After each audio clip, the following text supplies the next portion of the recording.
Iniciar. Muy buenas tardes. El día de hoy tenemos una entrevista con dos personas que para mí son realmente fantásticos.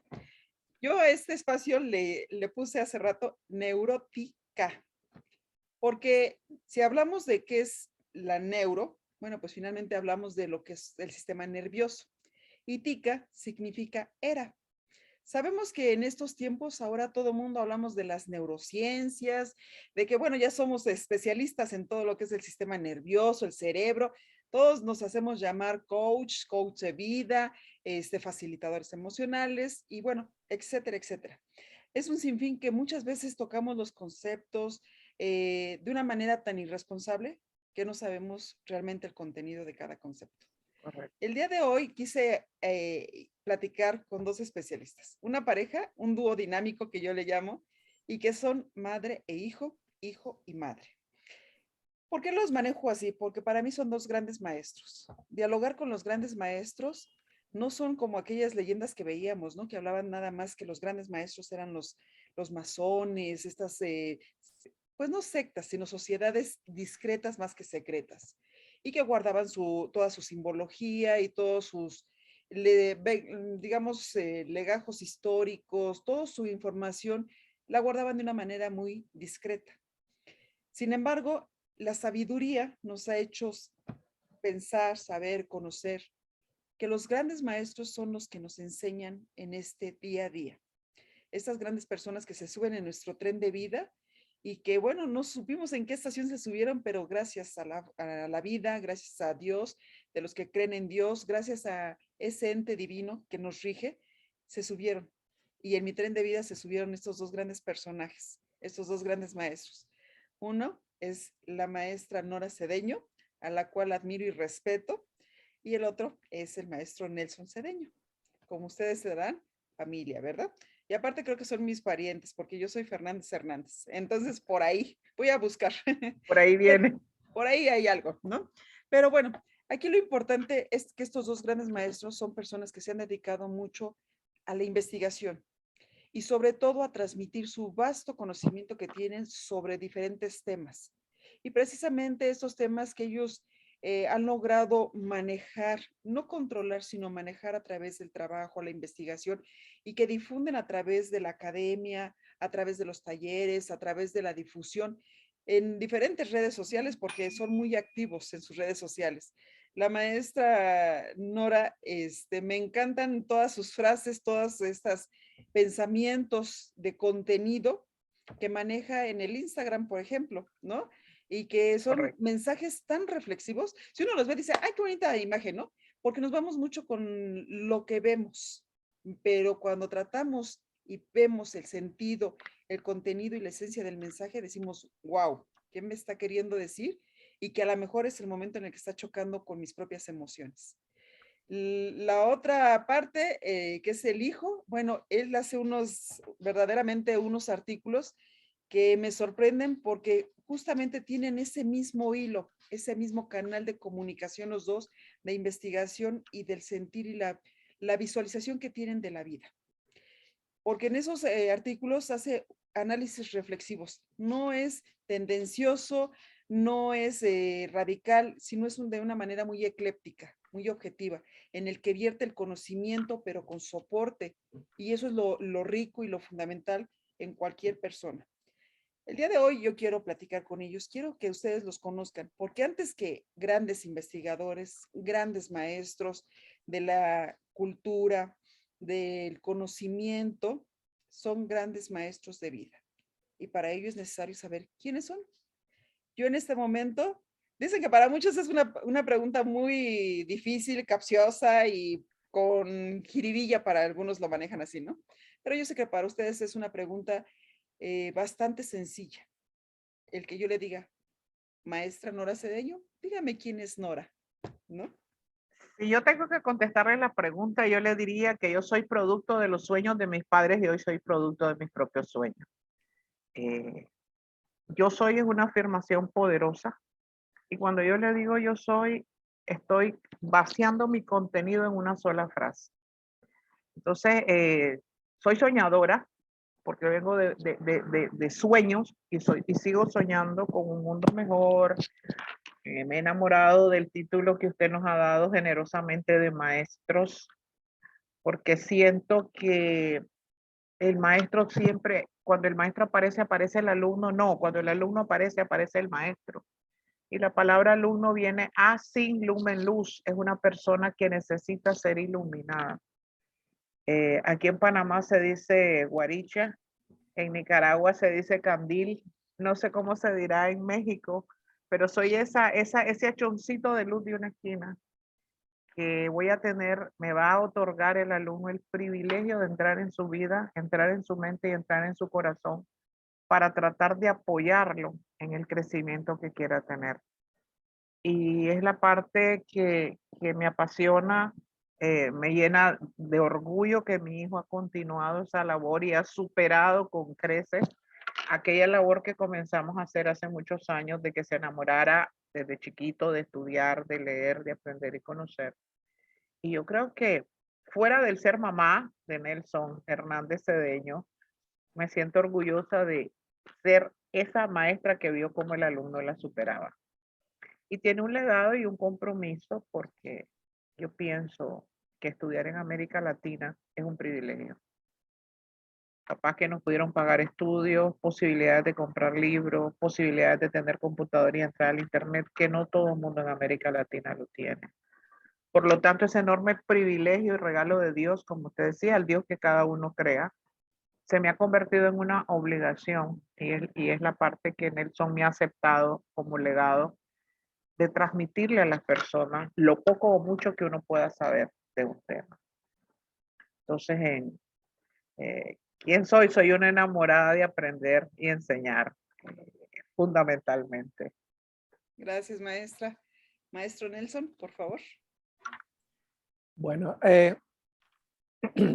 a lo anterior yo le agregaría que soy el producto también de sueños y esfuerzos constantes que diariamente está consciente de que uno no puede dejar de aprender y que inconscientemente con lo que diga o con lo que haga siempre va a ser un factor, un punto de referencia para alguien. Y yo trato en la medida posible, por ser profesor universitario, por escribir en redes sociales, por pautar escritos en medios locales y por muchas otras razones trato en la medida posible de ser un factor positivo entre tanta negatividad que a veces vemos en el mundo y que lastimosamente la empodera. Entonces yo trato en esa medida de ser también el producto de sueños, buscando siempre el lado positivo de la vida sin dejar a un lado el lado realista de la vida, porque a veces si uno se queda solo con el lado positivo, se queda a veces solo con el lado fantasioso, sin darse cuenta que lo positivo puede caminar dentro de la realidad que a veces nuestros queridos países latinoamericanos tienen y el mundo últimamente está mostrando su cara, ¿no? En estos tiempos. Así que yo creo, yo le puedo decir perfectamente que además de que soy el producto de mis propios sueños, soy el producto también de mis propios esfuerzos, conocimientos y esperanza en una sociedad que tiene sus luminarias y que yo espero ser una de esas. Pues como dicen, no espere, ya son, ¿no? Y creo que precisamente esta grandeza la acaban de transmitir ustedes. No todas las personas tienen esa sensibilidad, porque algunas de las personas que tienen ese conocimiento llegan a caer en la soberbia, ¿no? Acaban de manejar un término que ahorita en esta actualidad es clave y ha sido tan lastimado, tan prostituido, si me permiten la expresión, el empoderamiento. Correcto. Hablamos de un empoderamiento para todo. Las mujeres empoderadas, ¿no? ¿Cuánta distorsión hay en este concepto que hoy en día han logrado hacer esto? Una desunión, si de por sí la sociedad está tan convulsionada con tantos cambios, con tanta mala información, que ahora que ya todo mundo ya se siente empoderado y dice, no, las mujeres ni decirles nada porque ya se sienten empoderadas. ¿Qué me pueden decir ustedes de acuerdo a esta gran experiencia que tienen? Y que aparte, ahorita vamos a ir hilando esta conversación con los conceptos que ustedes me van a hacer favor de brindar, pero también voy a hablar de quiénes son estos dos seres, de dónde vienen, ¿no? Desde dónde vienen iluminando ese caminito hasta llegar a este punto donde se encuentran ahorita en Panamá, porque hay que decir que el origen es otro y por algo ellos están ahorita. Claro.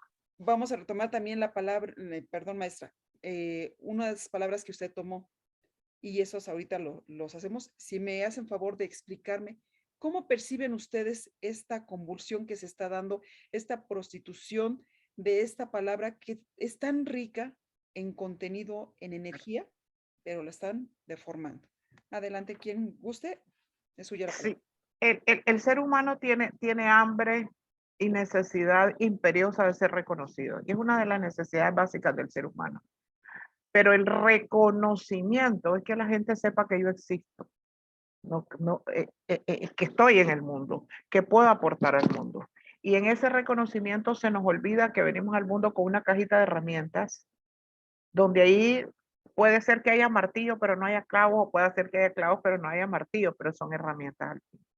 En esa necesidad de reconocimiento, en esa vulnerabilidad que tiene el ser humano, usted se da cuenta, los selfies, el yo soy, el yo tengo, el yo puedo, el yo valgo, está también la necesidad de poder, pero se nos olvida que el poder es efímero, que hoy estamos y mañana no estamos. Yo uso mucho en mis seminarios la figura de, en este momento yo me puedo sentir playa y hacer que usted piense que hola y va a venir a morir a la playa, pero en el rejuego de la vida mañana yo puedo ser hola ir a morir a su playa. Yo tenía 16 años y venía de la fiesta de ingreso de la universidad, entré a la universidad a los 16 años y pasamos por un nightclub del hermano de una compañera que estaba ingresando a la universidad también. Vino el terremoto de Nicaragua de 1971 y se acabó la vida y de ese lugar solo salimos 8 personas vivas. Yo salí sin ningún rasguño, ni herida chiquita ni grande, llena de tierra, de cal y de todo. Y yo creo que cuando Dios permite que uno renazca y que vuelva a celebrar el día de su cumpleaños, una fecha distinta, cuando vi la luz por primera vez, uno tiene que preguntarse cuál es mi misión en la vida. Yo he tenido en Panamá en los últimos 11 años más de 5,000 alumnos y cuando alguien me hizo una pregunta como me hace usted, ¿cómo sentía yo? El poder es rico sentirse aplaudida, es rico sentirse reconocida, es rico sentir que otra persona, ver esos ojitos de admiración en otra persona, pero yo creo que nada de eso es mérito mío. Yo siempre voy a decir una frase para los que son creyentes, que yo soy la línea torcida donde Dios escribe recto para otro. Yo doy un seminario y no sé qué es lo que dije que va a cambiar tu vida o hizo que reflexionaras en tu vida. Sí sé que hizo reflexionar en la mía y esa segunda oportunidad de vivir y me cuestioné años más tarde, no en ese momento, para qué Dios me había dejado viva o por qué Dios me había dejado viva. Y ahí hay una palabra japonesa que lo resuelve y es descubrir mi ikigai, cuál es mi verdadera misión en la vida. Nelson pasó a ser parte de las grandes riquezas de mi vida al convertirme en mamá. Tengo un esposo muy bueno, pero mi misión no era ser mamá, no era ser esposa, porque esas son misiones que vienen, es mi misión real, hacia dónde quería enfocar mi vida.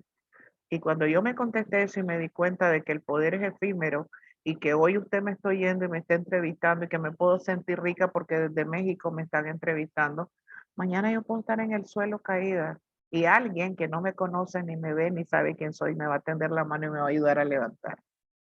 Yo no tengo poder por sí misma, no tengo poder. Ese empoderamiento de creerme la mujer maravilla, yo digo que yo no soy la mujer maravilla, yo tengo la maravilla de ser mujer, pero en un mundo donde yo me quiero imponer y pienso que el poder es porque me lo dé el dinero, me lo dé el conocimiento, estamos en una ruta catastrófica y equivocada. Eso de que mujeres al poder, mujeres, mundo de mujeres sin hombres, son premisas equivocadas y yo siempre digo que es la parte vulnerable del ser humano actuando desde su propia falencia, pensar que un momento de aplauso me va a dar una vida de poder. El empoderamiento es saber quién soy, hacia dónde voy y qué quiero dejar como legado en este mundo. Que me recuerden cómo, los pocos o muchos que me puedan recordar. Yo así veo el empoderamiento realmente. Gracias, maestra. Maestro, ¿y usted qué opina con respecto a esto? Digo, ahorita nos dio un concepto muy de otro nivel, muy no de lo tangible, de lo mundano, ¿no? Digamos que nos fuimos a un entorno más espiritual, más de equilibrio, de buscar esa armonía, ¿no? Esa unidad de la que tantas veces carecemos y que andamos por eso todos disgregados, dispersos. Pero a mí me gustaría saber de un hombre, ¿cómo ve este empoderamiento que ha sido deformado en estas pseudofeministas, ¿verdad? Eh, y que de alguna manera a ustedes los hombres los ponen en una situación de alta vulnerabilidad. Esas mujeres que se dicen vulnerables, pues ahora vulneran al hombre. A mí me gustaría saber qué opina usted de esto. Bueno, a ver, yo creo que el empoderamiento debería de partir de la humildad y de la igualdad. ¿Sí? No ver al otro sexo o al compañero o a la novia o a la amiga o a la jefa como un obstáculo de vida y viceversa, ¿no? Del otro lado, no ver al compañero, al esposo, al amigo como un obstáculo de vida, sino como un bastón de apoyo, porque al final todos tenemos una relación muy simbiótica. Y yo no vivo sin una mujer, yo no crezco sin una mujer, pero también las mujeres pueden entender que hay muchas cosas que ellas se realizan en acompañamiento del sexo opuesto. En este caso, me parece que la igualdad y la humildad debería ser determinante para evitar esas falsas creencias de empoderamiento, porque al final, sea hombre o sea mujer, usted siempre se va a encontrar a alguien mejor, superior, y que y va a buscar de una u otra manera, o de buena manera o de mala manera, hacérselo notar. Entonces, uno siempre tiene que andar con los pies muy aterrizados, muy pegados a la tierra, y sobre todo, algo que yo aprendí de mi mamá slash socia, es nunca olvidarse de dónde venimos. En el preciso instante que yo me olvide de dónde vengo o qué es lo que he superado y me crea el todopoderoso, la todopoderosa, porque, o sea, me tengo que trepar al volcán para ver cómo se ve México, Panamá sin mí, eso no puede funcionar. En ninguna sociedad, en ningún país, en ninguna etapa de vida, eso no funciona. Y eso es algo que tienen que estar conscientes de esas mujeres. Usted dice el tema del feminismo.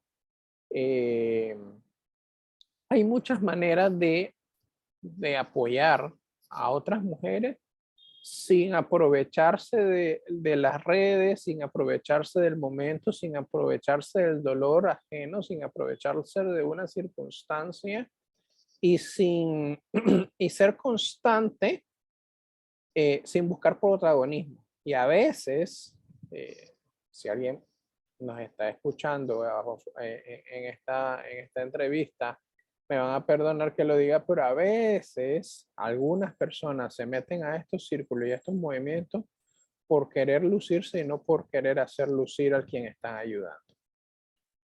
Eso no debería ser así. Ese no debería ser el principio del empoderamiento para nada. El empoderamiento es cuando usted sabe que tiene que hacerse a un lado y dejar que la otra persona brille. Punto. Para mí ese es el verdadero empoderamiento. Yo constantemente le digo a mis alumnos, yo soy profesor por un propósito en particular, y es que ustedes me tienen que superar. Y por el amor de Dios, háganlo rápido porque yo quiero ver que ustedes me superen. Eso me ha llevado a tener el respeto incluso de algunos colegas, de muchos de mis alumnos, hombres y mujeres. ¿Por qué? Porque yo entendí que mi labor es enseñar y apartarme y dejar que otros se luzca con lo que sabe. Y eso es algo que debería de funcionar en cualquier otro grupo. sobre todo en los grupos a veces feministas, que aparecen muy eh, puntualmente en ciertos momentos cuando deberían estar presentes en otros. Sí, es muy cierto, ¿no? Pareciera que en lugar de grupos que realmente saben el por qué y el para qué de estos movimientos que hacen, pues parecieran que son simplemente instrumentos títeres del sistema y que de alguna manera sirven para conflictuar más a la sociedad, más de lo que estamos, ¿no? Y generar ese tipo de vulnerabilidad de la que ahora Correcto. hablamos. Antes decíamos grupos vulnerables, mujeres, niños, personas con discapacidades, bla, bla, bla, pero ahora también deben entrar los hombres porque realmente escuchar cómo se expresa una mujer de un hombre es como dicen, como escupir para arriba, ¿no? Y que nos caiga ahora sí en la cara. ¿Por qué? Porque de alguna manera lo que tanto criticamos, que es la violencia, que es la agresión, que es todo este tipo Correcto. de actitudes que nos lastimaron y nos laceraron con ellas, pues ahora estamos haciendo lo mismo, ¿no? Sí. Vamos y queremos destruir las cosas. Pues no es que estamos en contra de la violencia, es paradójico, ¿no? Pero hay, ahorita que estaban ustedes expresándose, y a mí me encanta ver este tipo de juegos de palabras, ¿no? Hablamos de palabras como renacer, desilusión, despertar, deshacer, todas estas palabras que si las dividimos nos traen un nuevo contexto, nos traen una nueva, digamos, proyección de lo que en realidad nos quieren decir. La maestra mencionó sobreviviente, ¿no? Fui una sobreviviente y tuve un renacer. Volví a nacer. Volvió a nacer a lo mejor en cuanto a la conciencia, ¿no? Entrar en ese proceso de concientización y que dije, no, fue inmediato, ¿no? Lo tengo Correcto. muy claro, pero fue en un proceso. Me gustaría que ustedes nos hablaran de este tipo de juegos de palabras. Ustedes son muy, se me hacen personas mágicas porque saben mucho de este juego de palabras. Yo les hacía referencia de los mensajes que ponen ustedes en sus redes sociales, que me encanta leerlos porque traen mucho mensaje. ¿Qué mensaje, maestra, dentro de este juego de palabras, dentro de esta experiencia tan fuerte que tuvo, porque es el cómo voy a confrontar, a enfrentar una situación en la que pareciera que la vida se me iba? Hablar de la vida y la muerte, ¿estamos preparados para eso? No, la verdad es que yo nunca pensé que a mis 16 años uno parece que tiene comprada la vida en Sambors o aquí en Félix B. Maduro, en esos lugares así, y que me dieron una garantía de vivir para siempre. Yo nunca me imaginé cuando yo salí del lugar, ahí le voy a mandar una foto para que usted vea de dónde salí. Cuando yo salí de ese lugar, los pantalones míos eran unos pantalones blancos, todos los ruedos estaban manchados en sangre, pero no era sangre mía, es que pasé sobre cadáveres para salir de ahí. Entonces, ¿qué significa para mí renacer? El renacer puede darse por una circunstancia catastrófica, un terremoto, un accidente aéreo, un accidente automovilístico. Y la gente le dice a uno, volviste a nacer, sí, pero un sobreviviente es una persona que tiene traumas y que a veces en algún momento se pregunta por qué yo y no el otro, por qué ellos sí, aquel no, etcétera. Y ¿por qué me gusta el rejuego de palabras? Porque a veces decimos palabras y le perdemos el significado a la palabra. Y yo trato de descomponerlas. Por ejemplo, me decía alguien en ese grupo de gente que murió, es que hay que resignarse. Yo detesto la palabra resignación. ¿Por qué la detesto? Porque resignarse es aceptar algo que uno no quiere. Y yo digo, no hay que resignarse, sino reasignarse, asignarle una nueva emoción, un nuevo sentimiento a eso que me pasó. Yo dije, bueno, ok, pasó y ahora, de aquí en adelante, no fue una reflexión que yo me hice a los 16, ni a los 17, ni siquiera cuando fui mamá de Nelson a los 23 años. Yo dije, yo he pasado muchas situaciones, cambiamos de país, venimos de Nicaragua, cambiamos de cultura, un hablar distinto.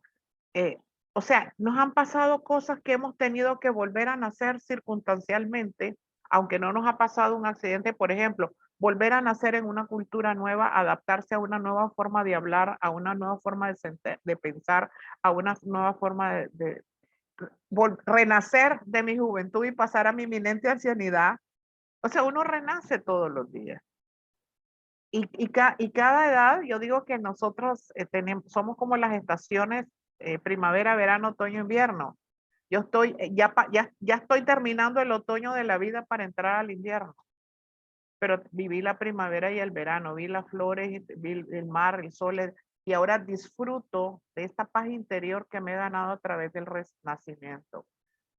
Y no puedo decir que yo peleo por mi paz interior, porque es contradictorio. Yo protejo mi paz interior. Y trato de que aquellas cosas que me perturban, en el sentido de renacer todos los días, en ese nuevo amanecer que Dios me regala, trato de que las cosas que me perturben los 5 minutos que me tiene que perturbar para que las otras 23 horas y 55 minutos de ese día las viva tranquila. Me costó mucho, trabajo en mí misma, hace 12 años que trabajo en mí misma, me costó mucho verme en el espejo y decir, hola Nora, mucho gusto en conocerte, porque en algún momento de mi vida me pasó lo que le puede pasar a cualquier ser humano. Viví por los ojos de otro, por las condiciones de otro, por las normas de otro, por las leyes de otro, por los conceptos de otro, y este renacer me permitió vivir bajo mis propias normas, conceptos. Y para mí lo fundamental de todo esto, y lo resumo, es renacer respetando, pero respetándote. Y si yo me respeto, tengo que respetar a aquella persona. Y por eso me fascina el término de Namaste. El Dios que hay en mí se inclina ante el Dios que hay en ti. Y usted va a decir lo mismo. Y vamos a ser dos seres en profunda reverencia, admirando la maravilla que tiene usted adentro y usted admirando la maravilla que yo tengo dentro. Y decirlo no es soberbia. Cada uno de nosotros es una maravilla. Y nos hemos olvidado de admirar esas maravillas que somos. Entonces hay que renacer todos los días, reconceptualizarse para reconceptualizar a la gente.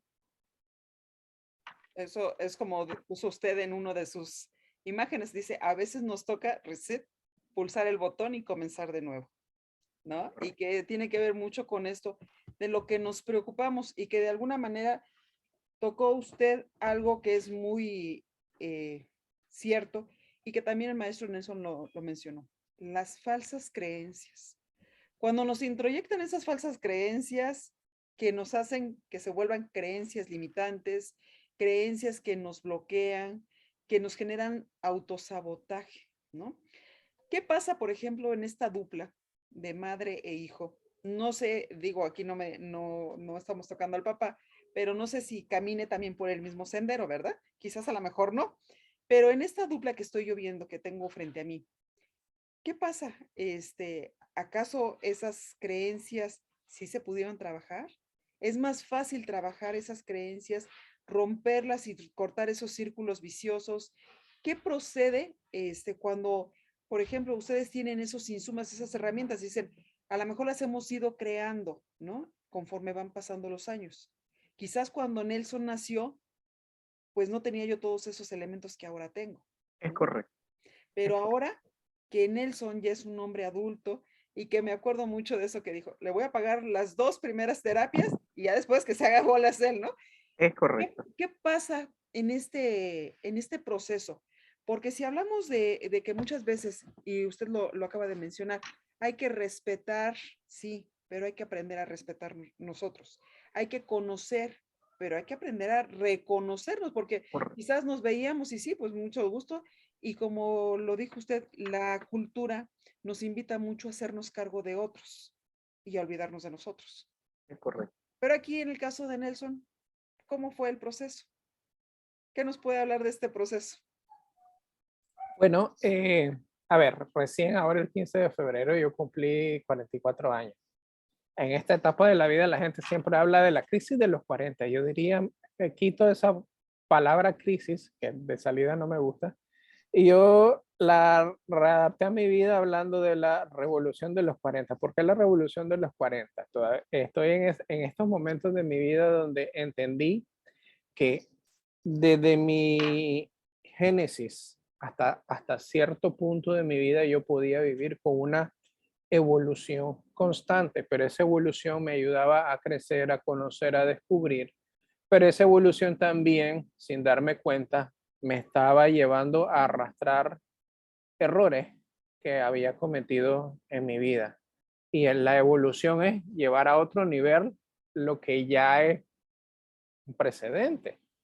Y me di cuenta que había un momento dado en que ya no podía seguir evolucionando, sino que tenía que comenzar a revolucionar en mi propia vida y darle un alto a esos errores que venían también evolucionando conmigo, que venía arrastrando en el camino, y buscar una forma de revolucionar mi vida, pero de forma asertiva.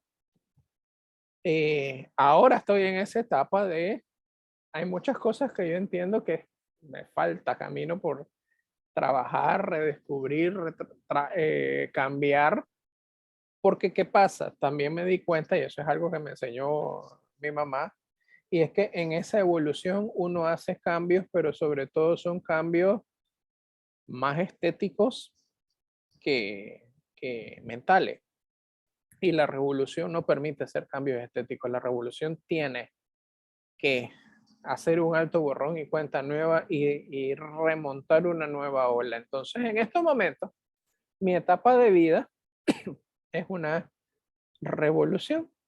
Estoy en ese momento y sobre todo porque desde mi génesis casualmente la vida me llevó a ser guerrero. Yo fui prematuro, nací con un problema en el corazón. Aparte de que nací con un problema en el corazón, la historia cuenta que sobreviví a un suero envenenado. Adicionalmente a eso, soy disléxico, soy zurdo, así que mi vida es al revés al resto del mundo.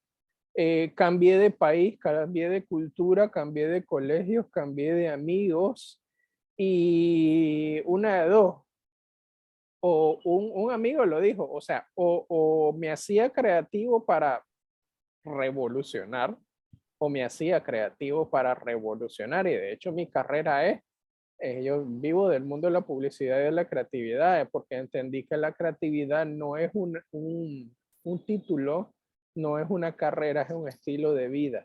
Y eso de revolucionar, uno tiene que hacerlo asertiva y creativamente, porque definitivamente hay algunos modelos que venía arrastrando en esa evolución que no me funcionaron y que hoy a mis 44 años entendí que no, espérate, vamos a hacer un alto y vamos a buscar un nuevo método para llegar al, al, al, a la puerta donde en estos momentos está mi mamá, que me faltan millas para llegar a esa puerta. Y yo entiendo que una vez que llegue a esa puerta todavía me faltan millas, porque cuando yo llegue mi mamá lleva otras millas más allá.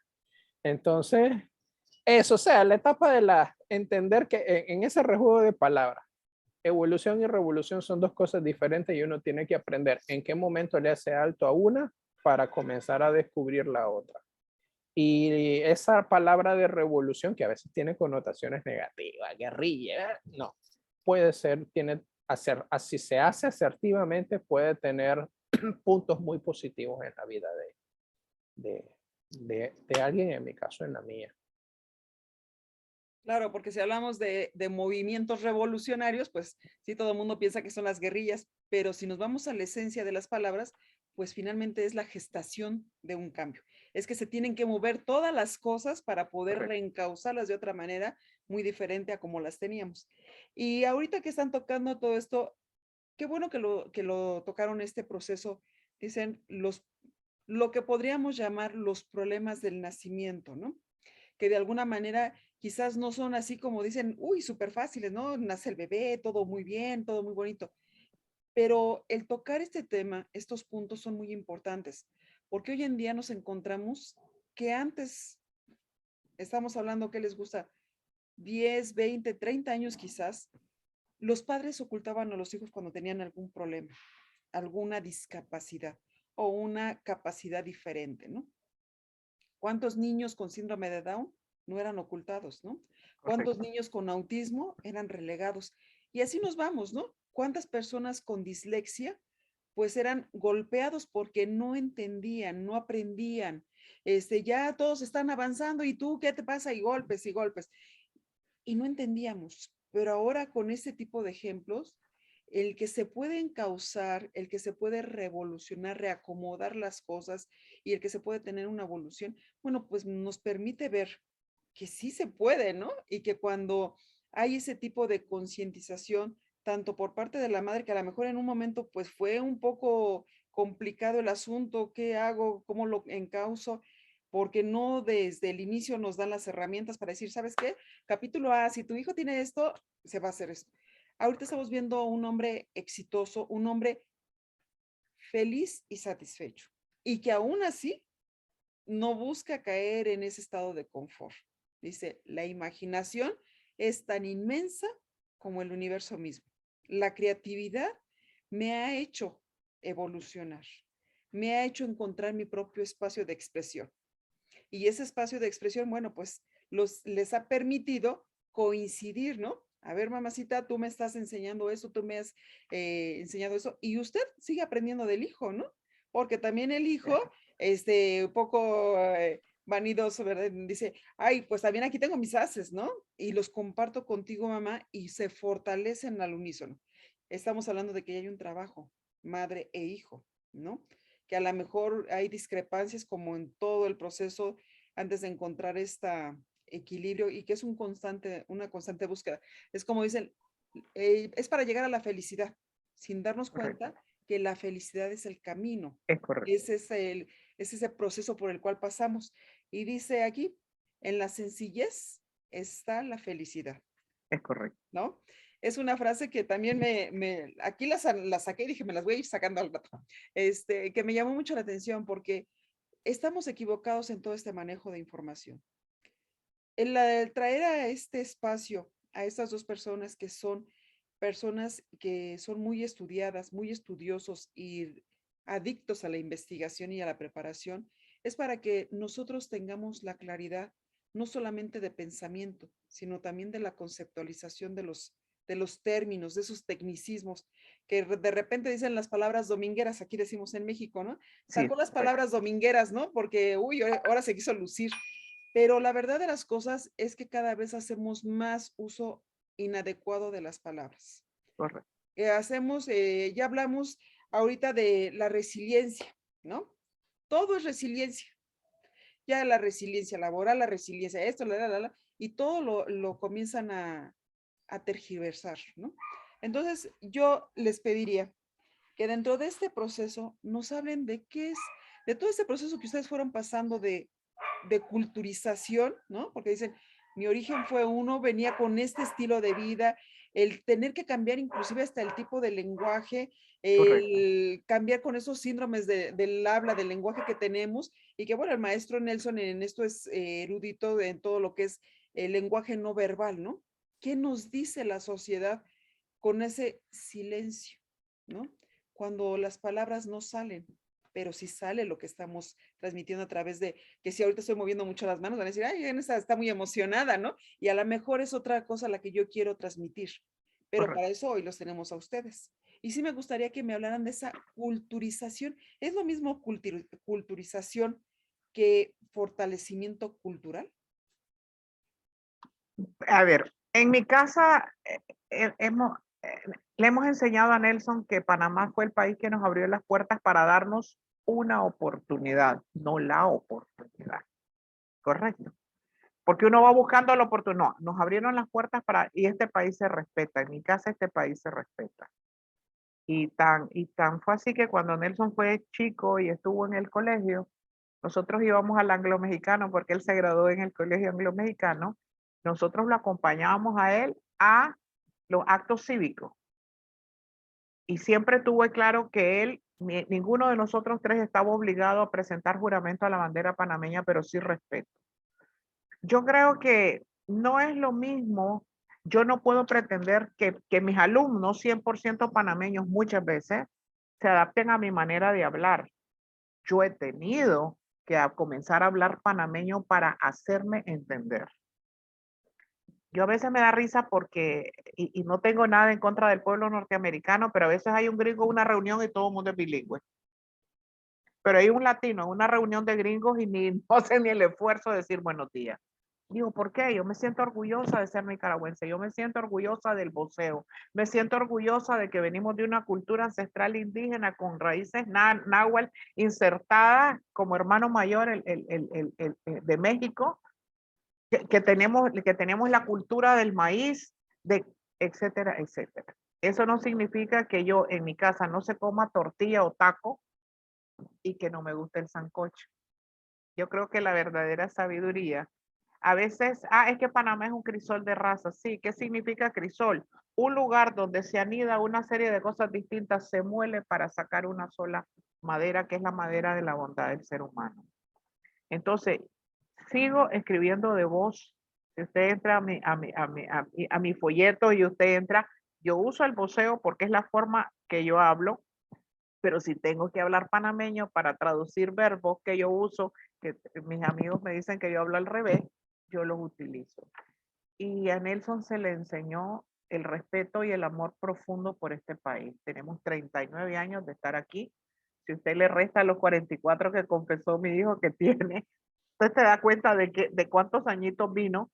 Y realmente, si yo tengo que ser justa en lo que voy a decir, la cultura de Nelson es casi 100% panameña, porque estudió aquí, primaria, secundaria, universidad. Pero yo creo que uno tiene que respetar esa riqueza cultural que todos los países tienen, esa riqueza ancestral. Yo siempre digo que en mi tierra se llama caite, aquí se llama cutarra. ¿Cómo le dicen ahí en México a la chancletita indígena, que es de cuero y casi desnudo el pie? El guarache, correctamente. Entonces yo digo que yo me quito el zapato y yo tengo un caite, un guarache, una cutarra pintada en mi piel. Porque la gente me dice, ay, qué regio pelo. Digo, pelo de India. Ay, ¿cómo dices eso? Pero si mis abuelas eran indias, ¿por qué me va a avergonzar decir de dónde vengo y para dónde voy? Todo lo contrario, parte de mi riqueza cultural me hace valorar la riqueza cultural del país donde me toca desarrollarme. Eso no significa que mi cultura no tenga cosas que no voy a emular, porque no son de mi tradición ni mi cultura. Y fíjense qué simpático, yo le digo a la gente, no me nota mi tono europeo, mi mamá era italiana y mi abuelo, el papá de mi mamá también. En mí se conjuga, hay como un crisol, un revuelto. No soy 100% india, pero las indias de mis abuelas pintaron más que el europeo de mi abuelo.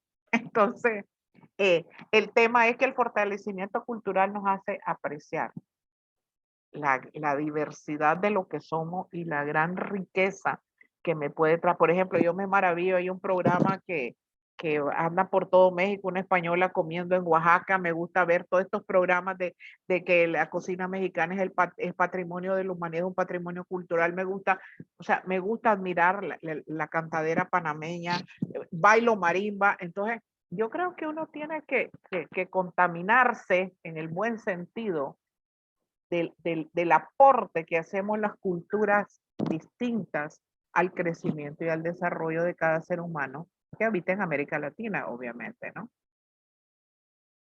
Sí, muy cierto. Y eso nos hace fuerte, como latinoamericanos nos hace fuerte. Muy cierto, maestra. Pero bueno, maestro, dicen que no sé, ¿qué? Solo sé que no sé nada, ¿no? Pero ustedes como especialistas, adentrándonos un poquito y retomando esta parte de la que nos habla la maestra, de las raíces, de hacer el respeto, ¿no? El respeto y el agradecimiento a nuestras raíces, yo creo que nos hace parte de esa evolución, ¿no? Nos hace parte de irnos también desprendiendo de lo que no nos corresponde. Y al agradecer, me desprendo y sigo yo. Entre más libres somos, más liberados vamos a estar. A mí me gustaría que, por ejemplo, dentro de esta rama que usted maneja, maestro, y que muchas veces está dictada por simbolismos, ¿qué nos dice todo este proceso convulsionado que estamos viviendo, que de alguna manera nos está haciendo, perdón, que simplemente solo sabemos que no sabemos nada? Ahorita estamos como perdidos en la inmensidad, ¿no? No sabemos si somos parte de la cultura, latinoamericana, europea, de dónde soy, ¿no? Toda esta transformación tecnológica nos está rompiendo muchos esquemas y nos está haciendo perdernos. Porque, como dijo la maestra, un gringo y todos gringos, ¿no? Ahí, we, Moncherry, thank you, y comenzamos a hablar, ¿no? Y nos sentimos políglotas. Un mexicano, ¿qué está aportando esta cultura latinoamericana en todos estos procesos de nueva normalización, maestro? Bueno, yo creo que algo que yo he visto de mi entorno más cercano, el país donde vivo, y lo que he visto últimamente en las noticias en el mundo ha perdido la magia de observarse y escucharse. Y en esta magia de observarse y escucharse, como ha perdido esa habilidad, ha perdido la magia de descubrir todas las riquezas que puede recibir de todas partes del mundo. A mí me da risa porque cuando me preguntan cuántos idiomas hablo, yo siempre he dicho que como 5. Le digo, ¿cómo que como 5? Le digo, sí, pues a ver, yo hablo panameño, yo hablo nicaragüense, yo hablo inglés, yo hablo español.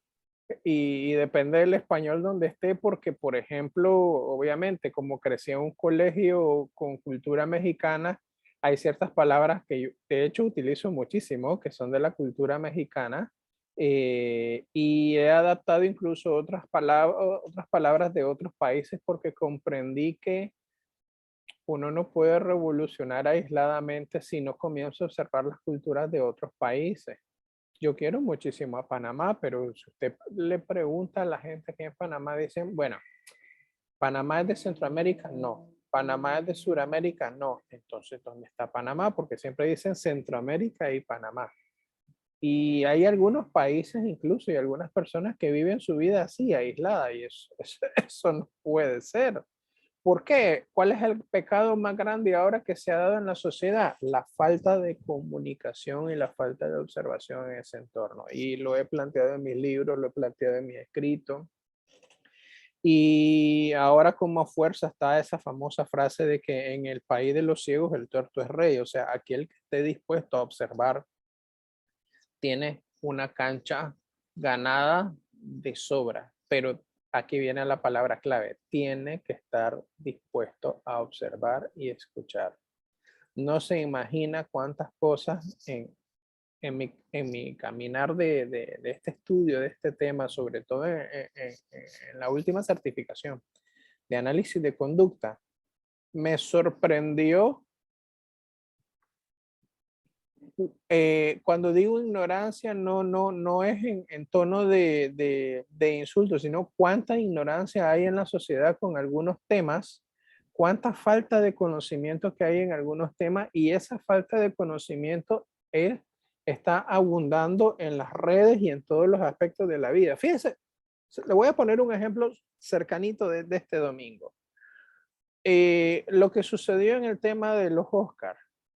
La gente, yo puse una opinión en una red y yo dije que lástima porque aquí las dos partes se equivocaron gravemente. Uno por utilizar la violencia física y el otro por utilizar la violencia de género verbal. No, pero ¿qué violencia de género? Ahí no hubo golpe. De espérate. Cuando Chris Rock decidió utilizar una condición de salud de Jada Smith, la atacó, fue una violencia de género verbal. Y la gente, solo por hablarle de ese tema en particular, la gente piensa que la violencia de género es golpe, y la violencia de género es golpe psicológico y verbal. Y ese es un ejemplo de un tema, de miles de temas que abundan en base a la ignorancia y en base a la falta de conocimiento y en base a la falta de observación y en falta la base de la falta de la escucha activa. No se imagina la tristeza que me da ver que hay muchas cosas que se han dado en el mundo que perfectamente se pudieron evitar si estuviésemos dispuestos a observar y escuchar. Ejemplo, Rusia, Ucrania. ¿Ok?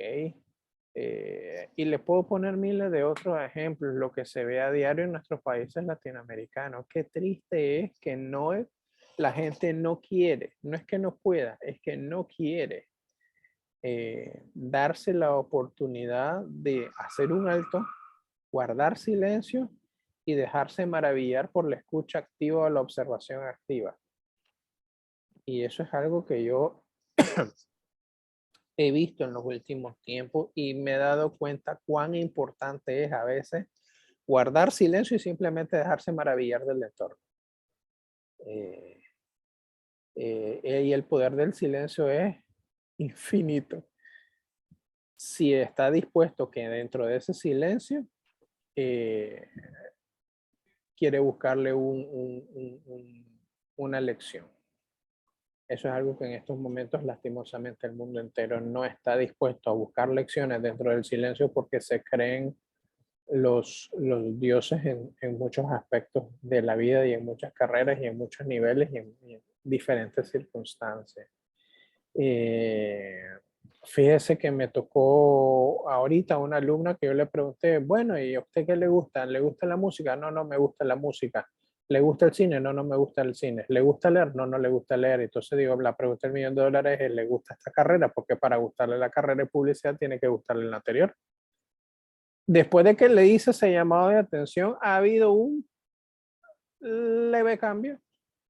¿Pero por qué? Porque yo como me di cuenta y comencé a escuchar lo que ella y cómo me prestaba atención a las clases, comencé a obligarla a descubrir ciertos temas que no estaba dispuesta a aprender. Pero ¿por qué tengo que llegar al punto de obligar a alguien a descubrir algo que lo pueda hacer magníficamente como parte de su vida?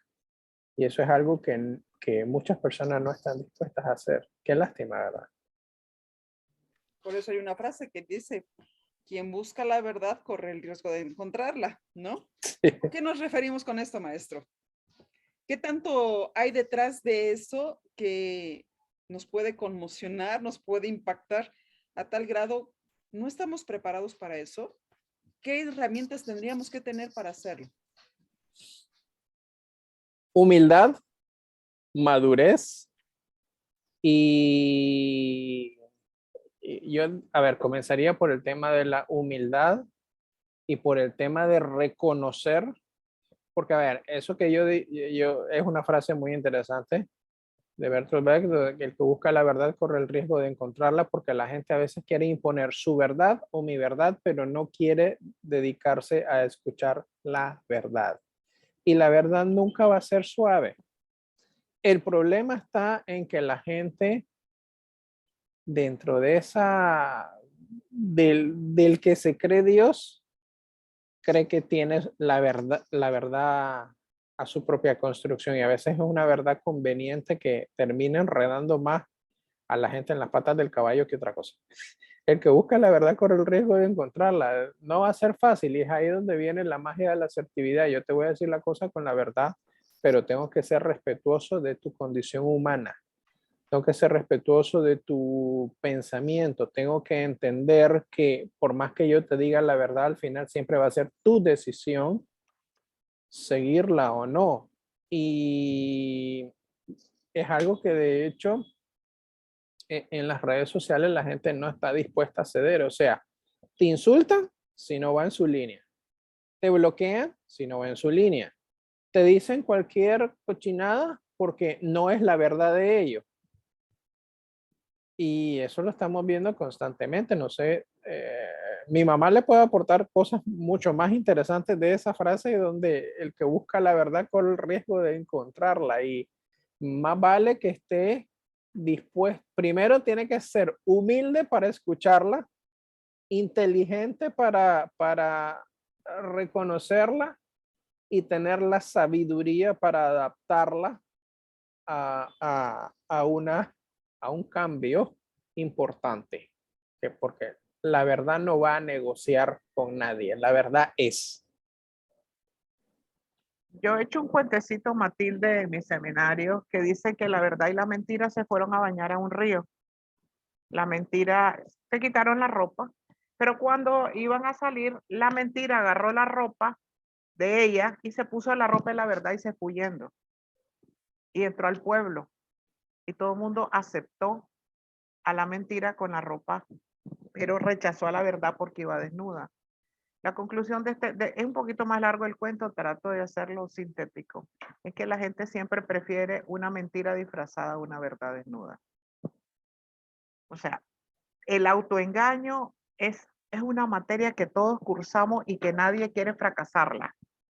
O sea, por ejemplo, publico una foto diva, belleza, regia. Y yo me creo esa vaina y a lo mejor soy más fea que un susto. Pero la primera que sabe que soy más fea que un susto soy yo si yo me vi en el espejo en la mañana. Qué regia que te ves. ¿Esos son canas o rayitos? Y yo quedo viendo a la gente y yo pensará, la gente que yo estoy, hoy amanecí parada, pues, para variar. ¿Por qué? Porque yo prefiero que alguien me halague, me eche aceite en ese ego que yo llevo.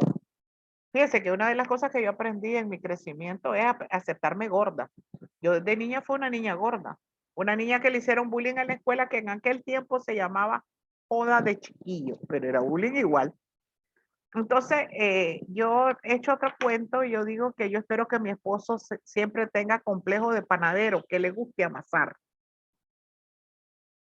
Porque si yo no me acepto gorda, cualquiera me va a vulnerar, porque es mi falencia, es la parte mía que por mucho tiempo no acepté y que hace años, ya no, esta aceptación de gorda no es reciente, pero si uno no acepta lo que no tiene, deseando aquello que tiene, jamás me voy a terminar de aceptar y cualquiera viene y me vulnera, porque yo no acepto la verdad y la verdad es que soy una mujer que ya está metida en el túnel de la ancianidad.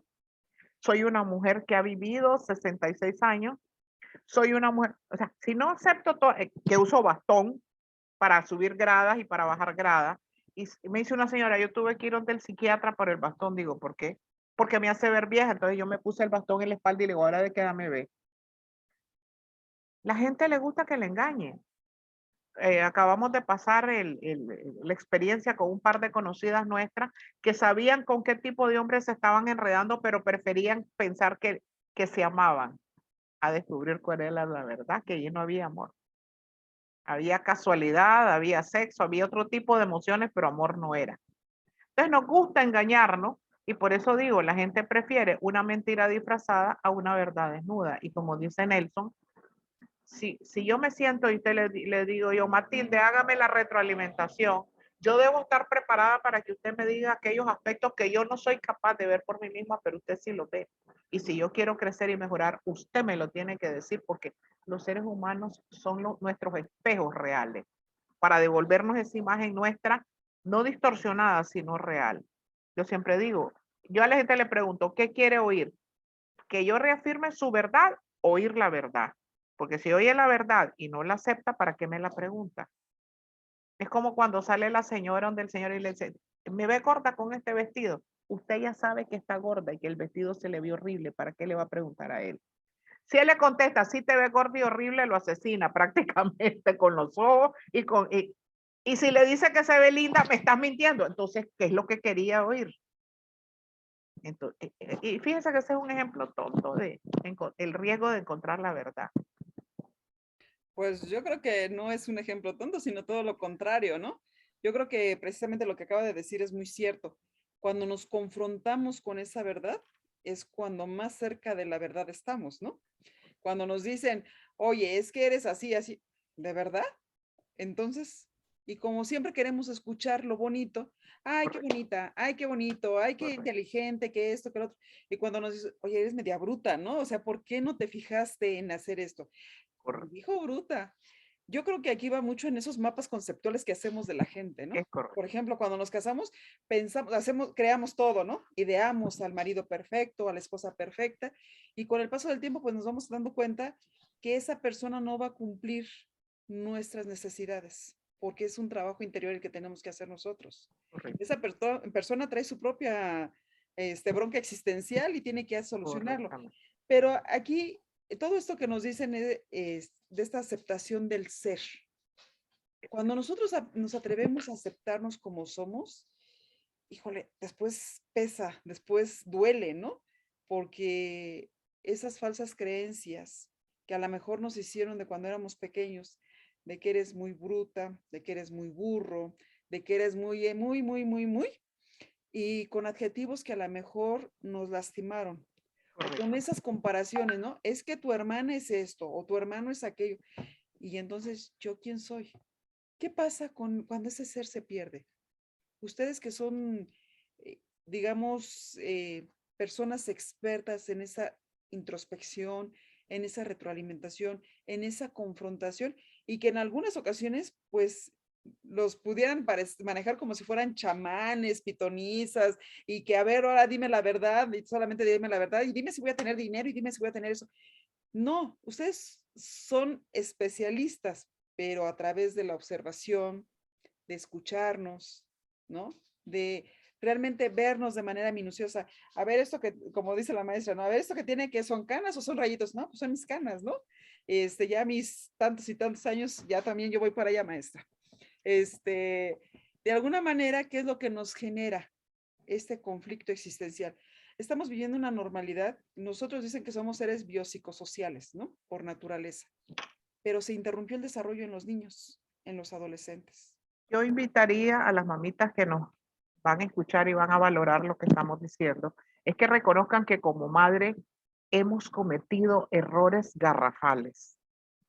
Y así como el Dios que hay en mí saluda al Dios que hay en ti, el Dios que hay en mí saluda al Dios que hay en mi hijo.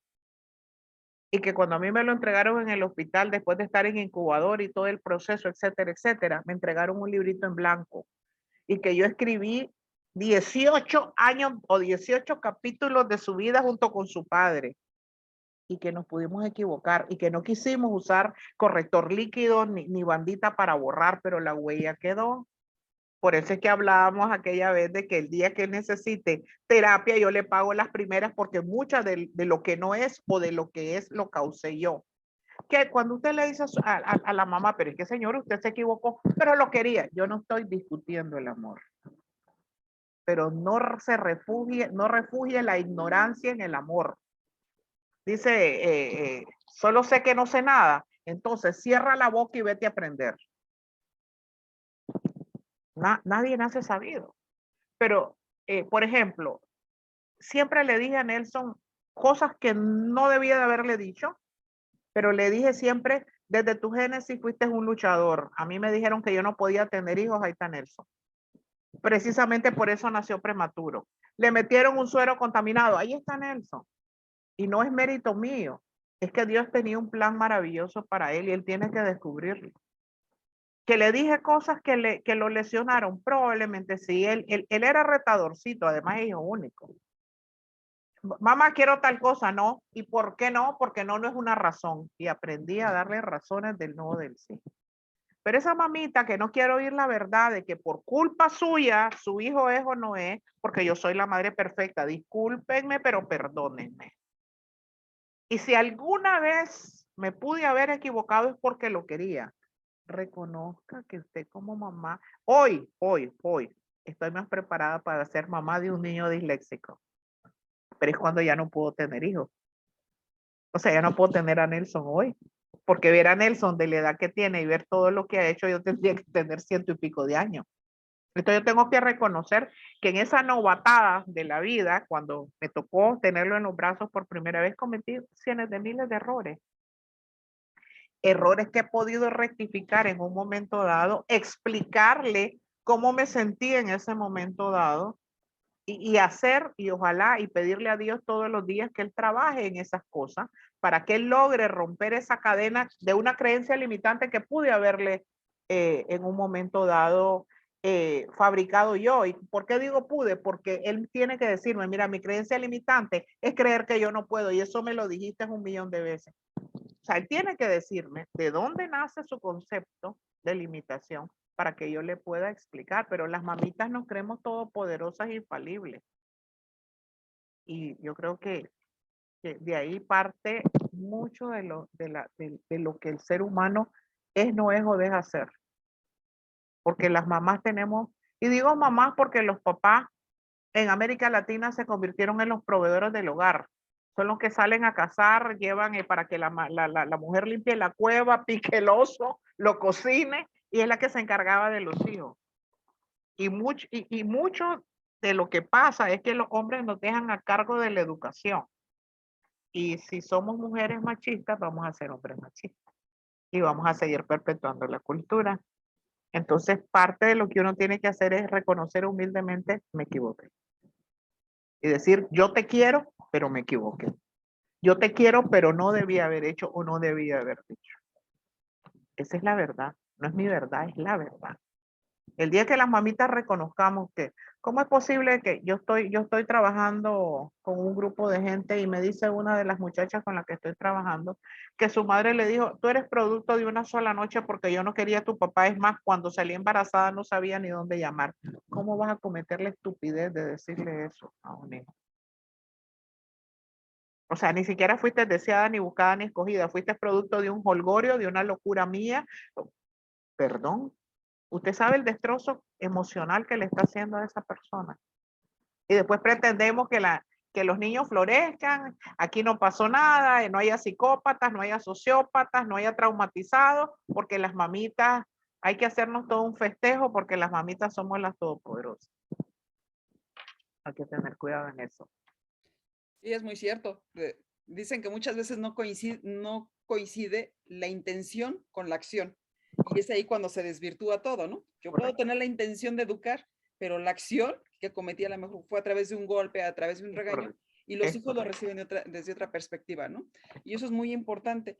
Creo que aquí nos acaba de dar un tema que ya lo anoté para su próxima conferencia, que se va a llamar destrozos emocionales. Ese tema yo creo que de alguna manera nos va impactando en que el ser humano use máscaras, use las máscaras famosas para actuar por aquí, para actuar por allá. Pero cómo de alguna manera, maestro Nelson, nosotros podemos hacer que esas máscaras no se nos queden impresas en el rostro y que ahora sean esas las que sean puestas ante la vista de los demás. Nos hablaron de la confrontación, del vernos en el espejo, de ver al que está enfrente de mí, porque de alguna manera me está gritando algo que yo misma no sé qué o no sé cómo trabajar. ¿Cómo manejarlo, maestro? Bueno, algo que yo entendí es que esas máscaras que usted comenta, esas frases que usted comenta, y lo he entendido a través de escuchar muy atentamente a mi querida madre, es que no pueden ser lápidas, no pueden ser lapidarias. O sea, si algún día, yo no sé si algún día Dios me va a dar la oportunidad de reencontrarme con una profesora de español que yo tuve en cuarto año de colegio, nunca se me van a olvidar esas palabras que me dijo: dedícate a otra cosa que no sea, que no tenga español, que no sea escribir. Frase más salvaje que pude haber escuchado en mi vida, porque obviamente yo hablo español, yo me tengo que comunicar en español y escribir en español. Y esa pudo haber sido una frase que lapidaba totalmente mi futuro. Y en eso que viene en mi ADN de luchador, de guerrero, yo no sé si era terquedad, necedad, insistencia, yo dije no, eh, porque esa profesora no estaba dispuesta a tratar con un joven disléxico, así de simple. No, o no lo entendía o no estaba dispuesta a trabajarlo. Y eso me llevó con muchísimo trabajo a llevarle la contraria porque sí. Y me da risa que usted habla de las máscaras porque fíjese, yo solamente voy a tratar de mover yo tengo una colección enorme de máscaras de México, de diferentes países. Yo le puedo enseñar la otra pared porque todas mis paredes están llenas de máscaras. ¿Por qué yo comencé a coleccionar máscaras en mi estudio de la comunicación no verbal? Justamente por eso, porque yo no puedo permitir nublar mi observación y me escucha ante máscaras que la gente se hace para ocultar esa verdad. Y yo las tengo puestas de una forma muy particular porque cada vez que amanece el sol sale en la ventana y dependiendo de la sombra y dependiendo de la iluminación, todas las mañanas yo le encuentro un gesto diferente a las máscaras. Cada máscara tiene un gesto, tiene una emoción y a mí me gusta observarlas a veces en la cama en silencio y darme cuenta que una máscara puede guardar 1000 emociones todos los días y que uno tiene que buscar la manera de quitar todas esas capas para redescubrir la verdad. Y yo le puedo enseñar, yo tengo, es más, de hecho, de las máscaras que más tengo son de México. Tengo 4 de México. 2 del Día de los Muertos y dos aztecas. Y me gustaría tener más, la verdad. Pero entendí eso es lo que usted dice. Las máscaras y las frases no pueden ser, ahorita no pueden ser lapidarias, no pueden ser lápidas que sentencien nuestra vida presente y futura, y tenemos que buscar la manera con un pico y una pala de romper esas frases que en algún momento nos hicieron impacto en nuestra vida a través de ayuda de psicólogos, psiquiatras, amigos, pero eso sí, uno tiene que estar dispuesto a romper esa máscara para encontrarte con tu propia verdad en el espejo y descubrir que lo que está ahí no es producto terminado y que perfectamente puede revolucionar más adelante. Va a costar, va a doler, sí. Habrá que romper alguna máscara de barro para reencontrar la que está, la que está hecha de piel. Rómpala si es necesario. ¿Qué va a gustar? Generalmente este tipo de trabajo no gusta porque se encuentra con situaciones que la lastimaron, la vulneraron y se da cuenta que eso probablemente no lo haya llevado a tener una vida profesional o personal efectiva, asertiva, y que probablemente eso esté replicando en su familia o en su trabajo. ¿Por qué? Porque nunca estuvo dispuesto a romper esas máscaras. Y esas máscaras que tengo alrededor en mi cuarto, que tengo ya tengo como 42, todos los días veo una diferente y trato de descubrir qué emoción es la que estoy viendo o sintiendo, porque eso me ayuda también a descubrir qué emoción estoy viendo o sintiendo en otra persona para ver de qué manera le puedo dar una mano. Wow, ya me voy a romper mi mascarita para ver qué tengo detrás de. No, yo creo que es muy rico platicar con ustedes y como decía la maestra, nos podemos estar aquí hasta la 1 de la mañana y es Matilde. muchísimo. Perdón, ya comenzó mi perro. Ah, no, tranquila. Matilde, las personas somos como la cebolla. Conforme nos van pelando, vamos llorando.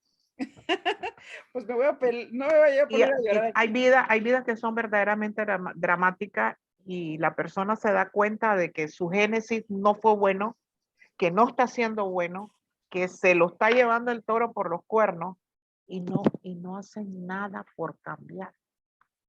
Porque yo soy así. No.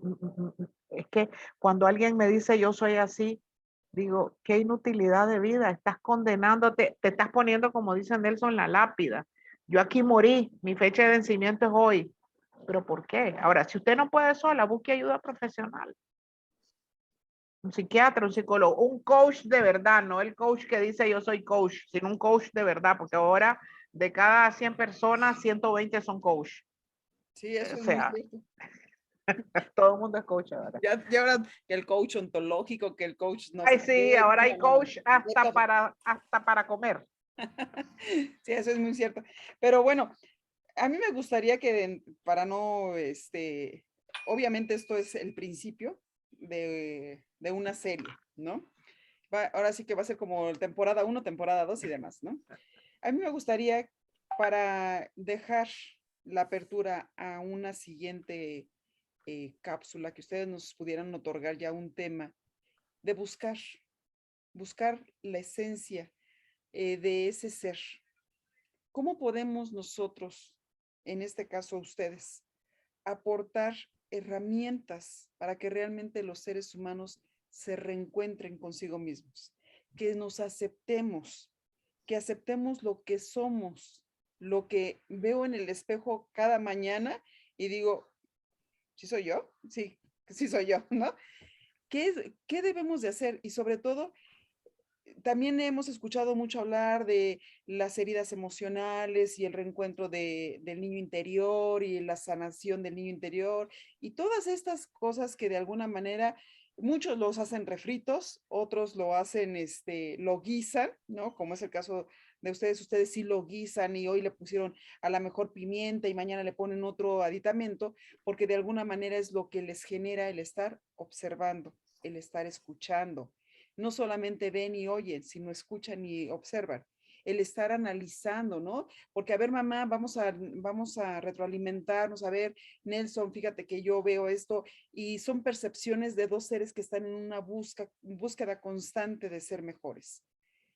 Y hay otros que, pues, ay, fíjate que voy a hablar de las heridas emocionales, bla, bla, bla, bla, bla, bla, ¿no? Y que muchas veces no son congruentes. Dicen que hay que ser congruentes entre lo que pienso, digo y hago, y siento, ¿no? Si, como bien dice la maestra, perdón maestra, un segundito, No, tranquila, es tranquila. de que decía, yo me acepto como soy y estoy hablando a lo mejor de una obesidad, de una gordura, de esto, y no es de ahorita, es de años atrás. El aceptarnos es eso, el no dejarnos engañar, ¿no? Y si yo digo, yo soy una mujer neurótica, bueno, pues sí soy neurótica, pero ¿por qué? Y de ahí agarré esto de neurótica, con K, ¿no? Ok, Que es esa claro, nueva era. Y yo quiero que claro. ustedes sean los padrinos de esta nueva era, ¿no? De esta Gracias neurótica, ¿no? por la A ver, distinción. Fíjese, yo voy a parafrasear al gran poeta nicaragüense Rubén Darío, y pienso que el drama de la vida, abro comillas, es no saber a dónde vamos ni de dónde venimos, cierro comillas. Yo creo que lo primero que tenemos que saber es quiénes somos, de dónde venimos, cuál es la esencia. Soy mujer, soy nicaragüense, soy latinoamericana. En mí se conjugan 500 años de historia de mis ancestros, ancestros que fueron analfabetas, descalzos, lavanderas, cocineras, peones, campesinos, no agricultores, campesinos de machete. Y si yo no me siento orgullosa de que yo fui la segunda mujer en 5 generaciones de mujeres que pisó por primera vez una universidad, y la que me abrió campo para eso fue mi tía, que es 4 años mayor que yo. Porque mis abuelos y mi madre creyeron en que uno tenía que aprender sin desmejorar nada, belleza o sastrería o costurería para ir a atender a la casa y entender que mi esposo es mi compañero, no es mi dueño ni mi amo, que yo cuando me casé firmé un acta de matrimonio, no una partida de adopción, y acabamos de cumplir hace un mes 45 años de casado. Si yo no entiendo todo eso, si yo no sé que él tiene una vida propia, no es mi alma gemela porque no lo es, yo no tengo alma gemela, no es mi otra mitad porque yo nací completa. Pero eso ha sido un proceso de descubrimiento, es lo que decía. Antes viví por los conceptos de otro, por las situaciones de otro. Hoy yo puedo decir, Nora, mucho gusto en conocerte, y lo digo hace 12 años. Y es la revolución que habla Nelson. Revolví mi vida hasta llorar sangre para darme cuenta de cuántas falencias hubo en mi génesis para hoy, que estoy en el apocalipsis de mi vida, darme cuenta que entre mi génesis y mi apocalipsis, yo fui responsable de escribir el resto de capítulos desde que salí de mi casa. Es un proceso doloroso, sí es doloroso. ¿Que va a llorar? Sí va a llorar. ¿Que le va a costar? Sí le va a costar. Porque mi vida fue un tren donde yo tuve que ir bajando en las estaciones, dejando atrás vagones y bajando gente en las estaciones que me dañó, me vulneró, me obligó, y las tuve que bajar. Si me las encuentro, las saludo, pero ya no son parte del tren de mi vida. Y uno tiene que construir la banda sonora de su vida. ¿Qué música y a qué ritmo quiero yo bailar?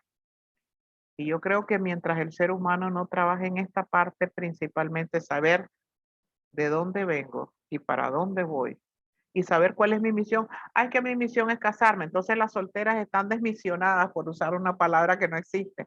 Es que mi misión es tener hijos. Entonces las estériles no tienen misión. Es que mi misión es encontrarme un hombre y hacerlo feliz. Digo, qué triste. ¿Cuál es mi misión? El día que el ser humano se responda esas preguntas y las tenga claritas en sus respuestas, vamos a tener un paraíso en la tierra sin necesidad de morir. súper. Maestro. Pues, a ver, mire, yo creo que uno tiene que estar consciente de algo muy importante, que el todo es nada. ¿Qué significa eso? Lo sé todo y no sé nada.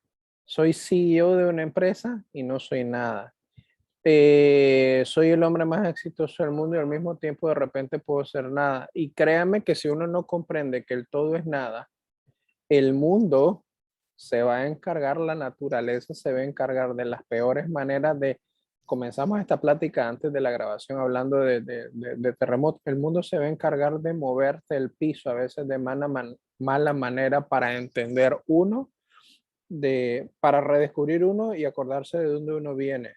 Dos, para darse cuenta que todo lo que es, todo el poder que ostenta una persona a veces con los demás es nada. Y que uno tiene que tener como meta el estar aterrizado en la tierra 100%, que cada día voy aprendiendo más, sí, pero me falta un mundo por aprender. Puedo escribir 1000 artículos más, pero hay alguien que va a escribir 2000 artículos mejores que el mío. Y de eso tengo que tener la humildad de reconocerlo y de aprenderlo. He aprendido muchísimo de mi mamá. Siento que también hemos aprendido mutuamente los dos, yo muchísimo más. De ella he aprendido un libro un montón y cada vez que me encuentro a una persona hoy, trato de que me dé permiso en abrir ese libro y redescubrir qué es lo que esa persona me va a enseñar o me va a dejar en algún momento de la vida. Todas las pláticas que hemos tenido en todas las sesiones, conociéndola a usted, he aprendido cosas que ni soñaba, palabras que nunca había oído.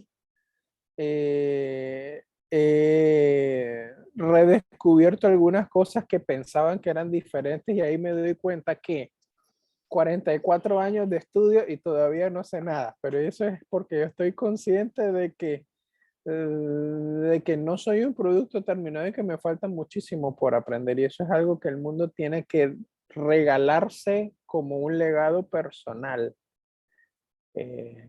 Estar dispuestos a incluso romper esa tablita de seguridad porque todavía hay cosas que tienes que descubrir.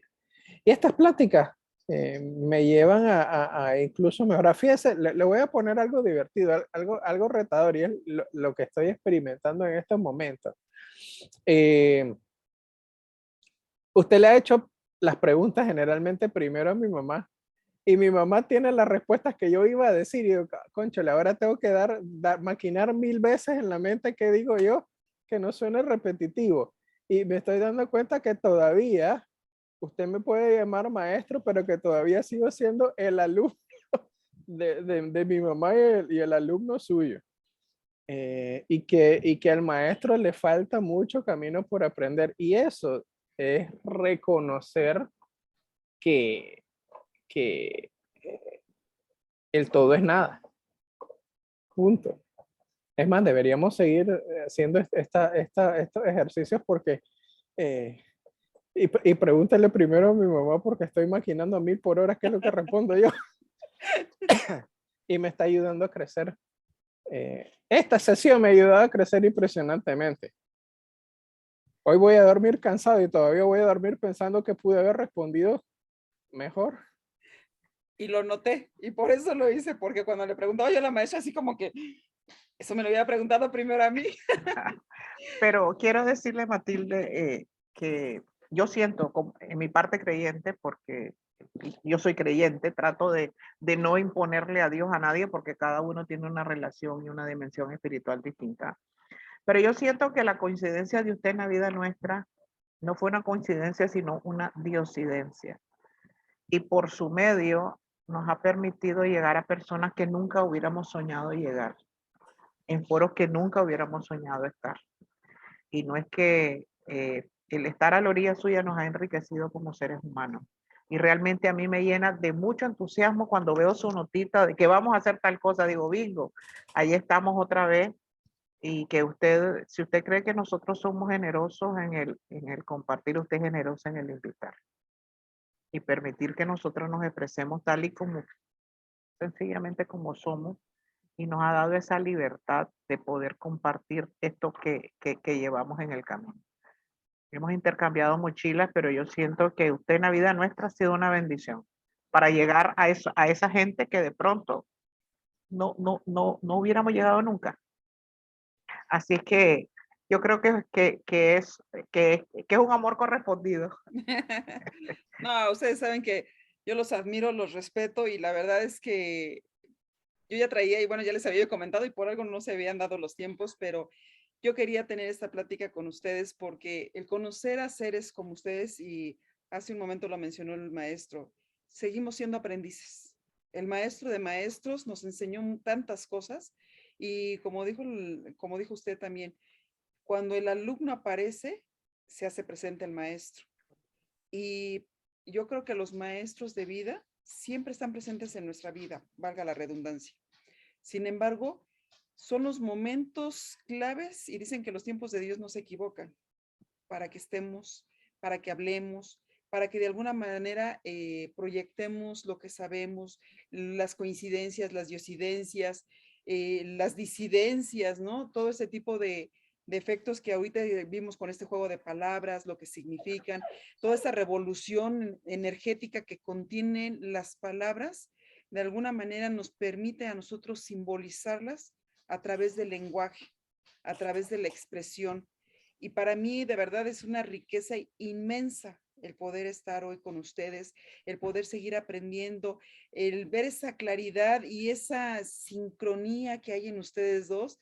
La verdad es que si hay cosas por trabajar, claro que las hay, porque no se va a solucionar la vida con un simple lapizazo o un borrón, ¿no?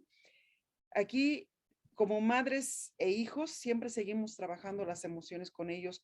Nos equivocamos, sí, sí es cierto. Nadie nos enseñó a ser padres, ni porque hayamos tenido una madre, aprendimos porque quizás muchas de las cosas que hizo nuestra madre, pues no fueron tan asertivas, ¿no? Correcto. Hay que aprender a no decir, fue un error, fue un fracaso, ¿no? Simplemente son experiencias de vida. Y con las experiencias de vida es con las que tenemos que aprender a transmitirlas y a proyectarlas.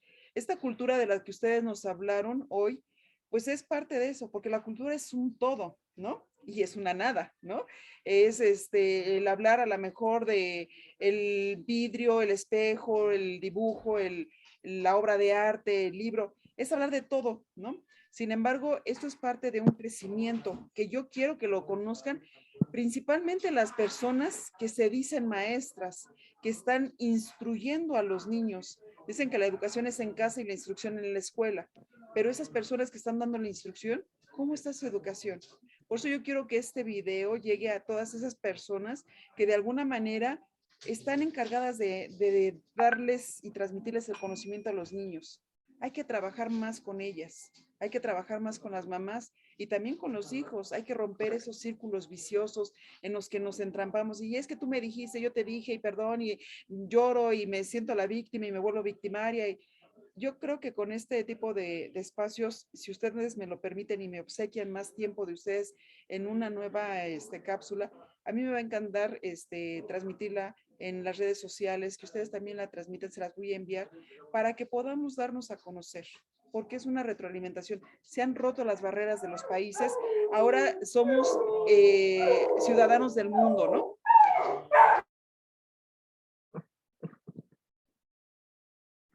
Es la música. La música que nos acompaña en las casas.